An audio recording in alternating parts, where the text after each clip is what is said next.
Okay, so next we will look into um, JavaScript function. So what are JavaScript function?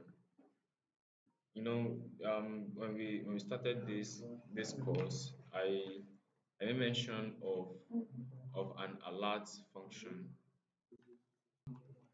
Okay, at the beginning of this, I showed us how we can alert something, right? I showed us how we can alert something to a browser that would alert, this is a function. This is an example of a function, but I only showed us one part of it all. So JavaScript function is in two phase. JavaScript function is in two phase. So the phase one is declaration. Phase one is declaration. Phase one is declaration, and then the phase two is so JavaScript function is in two phases: declaration of the function and calling of the function. So the first phase, just like variables, just like when we are declaring a variable, you have to say variable A is equal to what? 2. Variable boy is equal to 1. Do we get it now? So that is declaring the variable. And then the second phase of it would now be the calling of the variable. So you can then say console.log boy. So then you are using the variable that you've declared. Unlike function two, you have to declare the function before calling it. But then there are some other functions called callback. There are some exception. There are some functions called um callback function.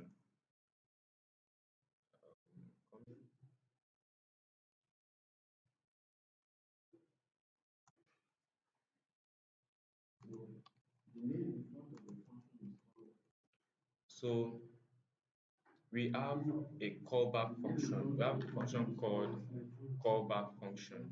So callback functions, they are a little bit different from callback functions are a little bit different from normal functions. A callback function do not need do not need um, do not need declaration. A callback function what? It does not need. So a callback function does not need a declaration.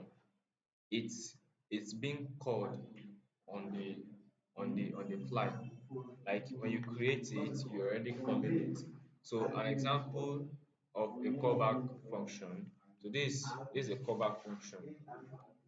You just define the function without a name. So this is a callback function. You see it now. The callback function does not have a function name. And then about functions, every other thing have to be there except the function name. So this now is a callback function, and I'll show us where it's being used. So um now let's declare a function now. Let's declare a function that is going to greet someone. Let's declare a greeting function. So the function is going to like the function is going to take the person's name and greet the person. It will alert a greeting message to the person. Do we get it now? So and then the syntax to declare a function in JavaScript is to say function and then the function name. The function this function is going to be called greet, right? Then here it's going to take parameters. It's going to take arguments. So a function can take multiple arguments. It can take a lot of arguments. So for instance, if you want to pass in the name of the person you want to greet, you want to pass in if it should greet the person, okay, if the person is from Nigeria, you have to pass in the country where the person is coming from to know the language you are going to use for the person, right? So you have to pass in the person's country. Do you get it? So if or let's say tribe. So if the person is a Yoruba, then you pass in the person's name, pass in the person's name, and then you pass in the person's tribe. So if the person is a Yoruba, then you know then you use something called a conditional statement to choose which greeting should be printed out to the person. Don't worry about the conditional statement. We're still going to the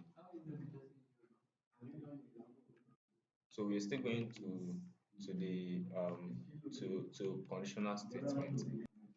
But to answer the question, you're going to when this function is going to be called, it's going to be you have to pass in those parameters. You have to pass in those parameters. So hold on, we'll get to that. So what do we want to do when this function is is fired, right? So we want it to alert, right? We want it to alert something when this function is fired. So we say alert. Now, what do we want to alert? We want to alert the person's what? The person's name. So in this case, we don't actually need the tribe. I just use this tribe to illustrate that it can actually take more than one parameters. And if you're passing in more than one parameters, you separate the parameters by what? Comma. Separate the parameters by comma. But in this case, we only want to use one parameter, which is the name of the person that we want to grade. So, and then we just, for now, let me just alert the name before actually greeting the person. So now the next phase of function is what? Calling the function. So I can call the function by just saying the name of the function and then putting a parenthesis in front of it. Do you get it now? So this is how you can call a function. But in this case, this function requires me to pass in what? Name. So this is where I'm going to pass in the name. So say going to like I pass in sense, so which means it's going to do what? It's going to alert the name that was passed into it. So let's refresh the page and you say that the function gets fired and it prints the and it prints the name that was passed to it. So if I should change this name to pastor something, then you see that it's going to fire and print out whatever name I give to it. And if I'm going to put in the message, let's say what I want to put in is the message, right? So what I want to say is that good. So let's say the message is good afternoon, sir. So when the page loads, when I refresh the page, then it's going to do that. It's going to do just that. So now, um, there is something interesting about this.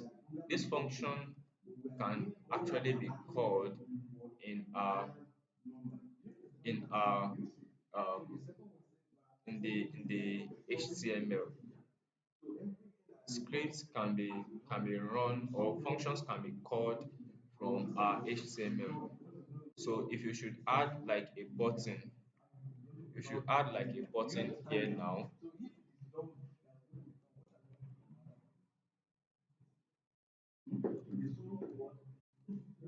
So I'm adding this button called click. So and what I want to do is that when I click this button, it's it's it do do that greeting thing, right? So it turns out that there's an attribute in HTML called click. It's an event attribute. So it's an event-based attribute. So when this button is being clicked, this attribute is being fired. Do you get it now? So when this button is being clicked, we want to run the greet function. So now we are using two double quotes. That's why we have the option to use either double or single. So, but you can't use double. So if you use double here, then to fix this kind of error, just switch to single here. Do you get it? So that's how to fix that. And then you refresh the page, you see the function is not firing like by default until you click on this button. Do we understand this? Hmm? Until you click the button. So can you see it now? So there are a lot of ways we can do this. A lot of ways we can do this. Now, unlike this on click event, as I said, it's an event, right? Then there's something in JavaScript too called event listening. As I listened to the Windows event the other time, as I listened to the DOM content loaded. So it turns out that I can also listen to the click event on any element. That is, whenever the element is being clicked, then it's going to run a particular function. So I'm going to do that now. I'm going to switch for writing the JavaScript on the HTML to writing it in the JavaScript itself. So I'm going to target this element. Now, can someone help us with how we're going to target this element? I want to target this element and I'm giving it an ID of click. So how can I target this in the JavaScript?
I'm checking something. Hold on.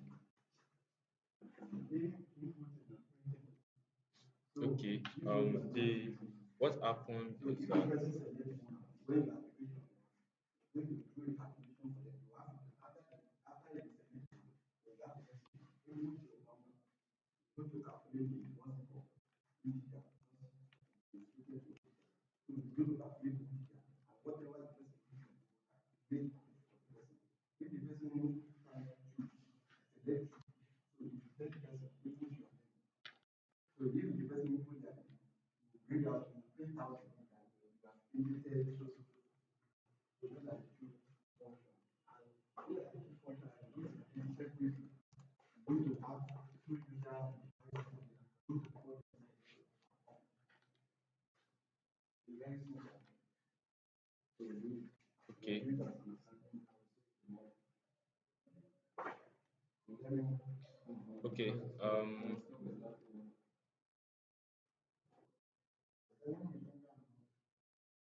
So that's that about declaring and calling a function.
So what I change here is the default that I put here.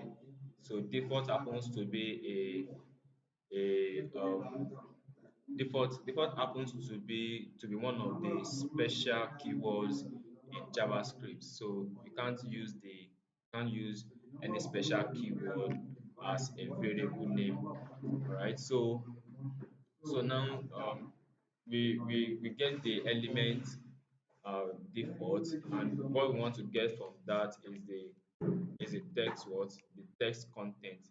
So let's log the results so far to the console to see the progress of things. So let me just recap what we've done here. So what I've done here is that when this button count is clicked, when the button is clicked, I give it an ID of count. So I'm listening to a click event on that element, and when there is a click on the element, it's going to get this element by ID of default, and it's going to get what a text content inside of it, and it's going to store that in a variable called d. Now I'm printing out d, and let's see what it's going to print to the console. You see, it prints what? It prints 0, because 0 is what is here by default, right? So now, um, so now, as I explained to us, in JavaScript we have a lot we have different types of data. We have different data types in JavaScript. So you can use type of to get what type of data are you working with. Now I need this because I'll be doing some additions and subtract and some additions. So I'll be doing an addition, which means I can't add, and I can't add two strings together. I can't add two letters together. I can only add what? Integers or floating point numbers.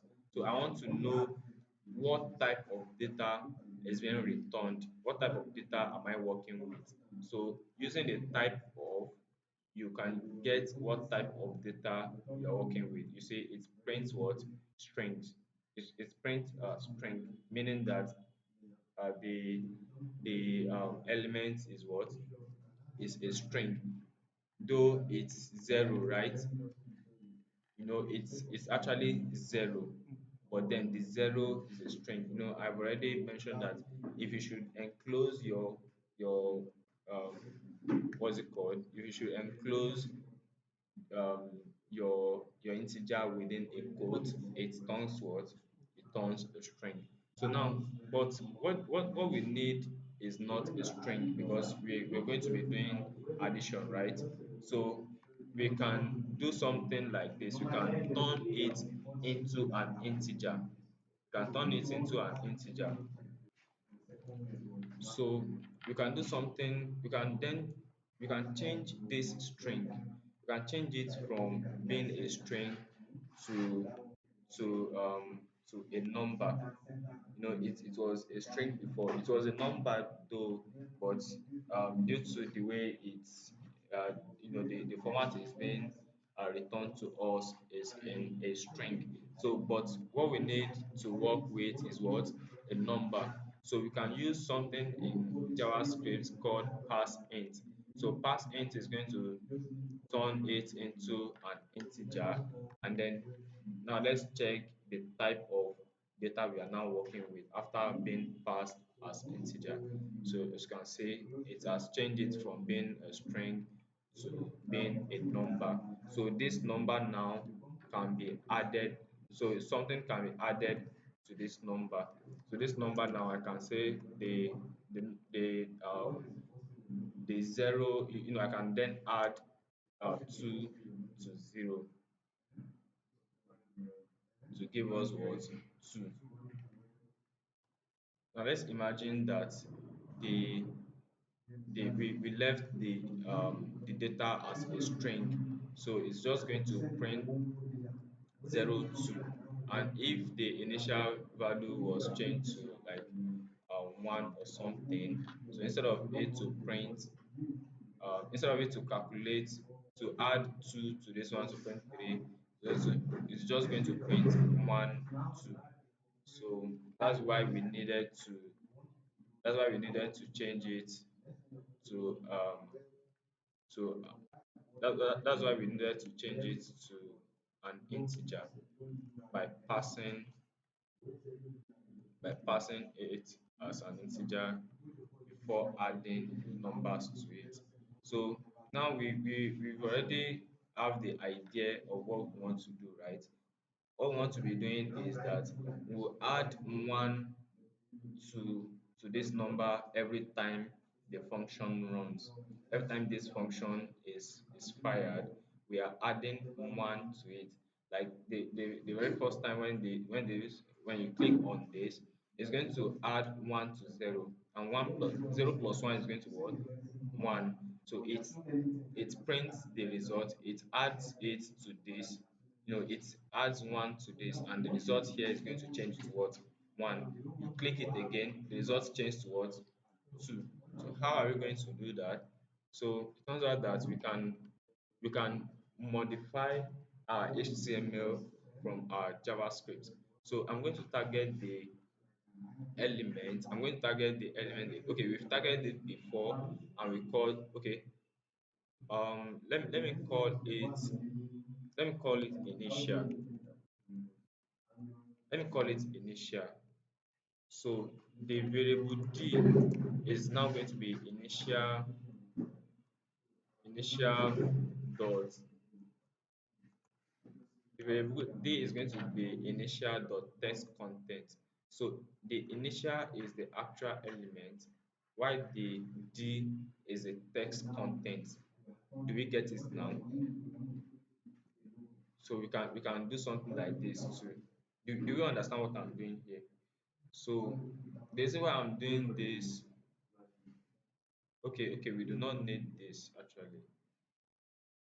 We do not need this, because what we want to do now is that we want to increment the text content. We want to add to the text content. Okay.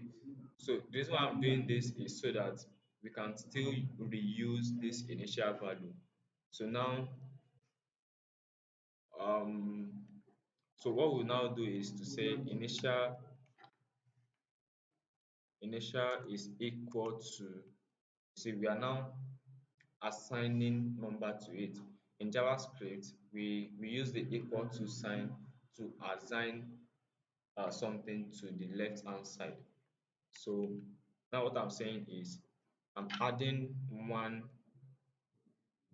to the element.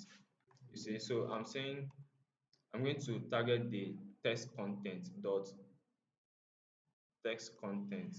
So now instead of getting the text content as you're doing here on line 12, I am actually like on line 14. What I will be doing here is to overwrite whatever that is in the text content.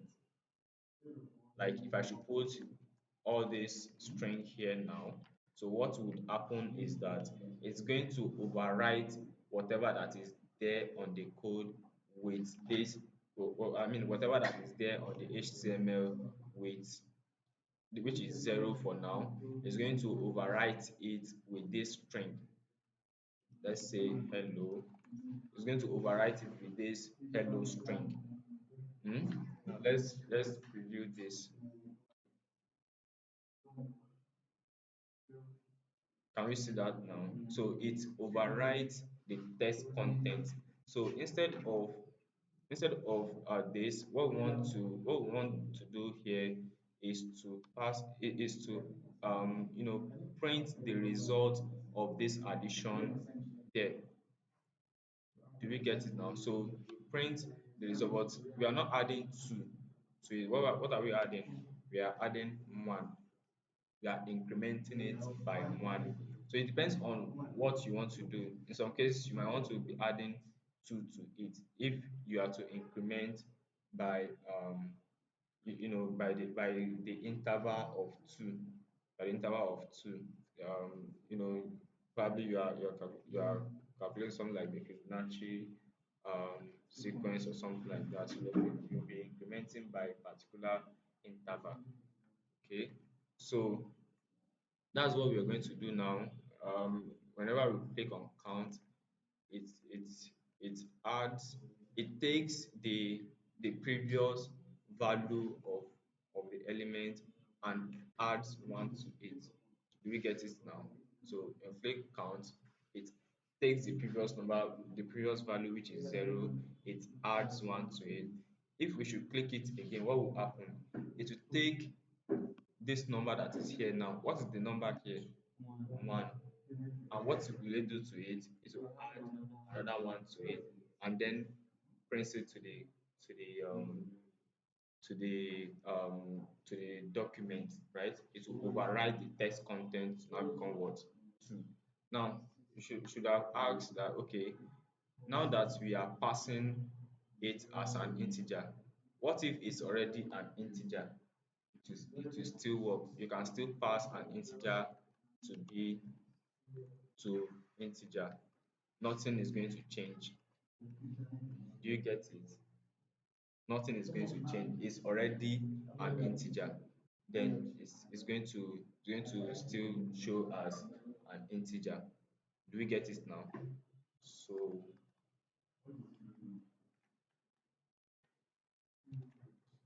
So yeah, and then so it will keep increasing.